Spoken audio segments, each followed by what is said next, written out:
High বন্ধুরা, আজ আমাদের সাথে উপস্থিত আছে গ্যাস বাবা খ্যাত দাদু। চলুন আমরা আর দেরি না করে আজকের প্রোগ্রামটি শুরু করি। দাদু, তুমি কেমন আছো? আরে আমি তো সব সময় ভালো থাকি রে। বুঝতে পারতেছি আজ দাদুর অনেক অত্যাচার সহ্য করতে হবে। আচ্ছা দাদু, তোমার নাম গ্যাস বাবা হলো কেন? কেন রে, তুই জানিস না? আমি একবার মিনিটে 14 বার গ্যাস ছেড়ে বিশ্ব রেকর্ড করেছিলাম। তারপর থেকেই তো সবাই আমাকে গ্যাস বাবা বলে ডাকে। আচ্ছা দাদু, তুমি যে এত গ্যাস ছাড়ো, দিদার সমস্যা হয় না তোমার সঙ্গে থাকতে? আরে আমার গ্যাসের তো শুধু আওয়াজ হয়, আর তোর দিদার গ্যাসের এত দুর্গন্ধ, এত দুর্গন্ধ, এত দুর্গন্ধ।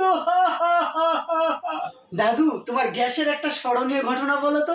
তাহলে শোন, আমার একদিন পড়া হয়েছিল না, হেডমাস্টার আমাকে লাঠি দিয়ে মারতে এসেছিল।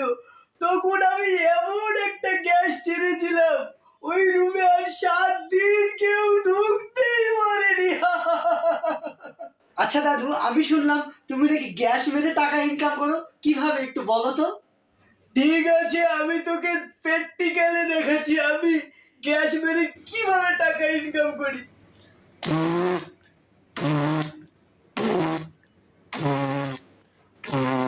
ও দাদু প্লিজ বন্ধ করো, আর পারছি না থাকতে। ও দাদু প্লিজ বন্ধ করো, দাদু প্লিজ।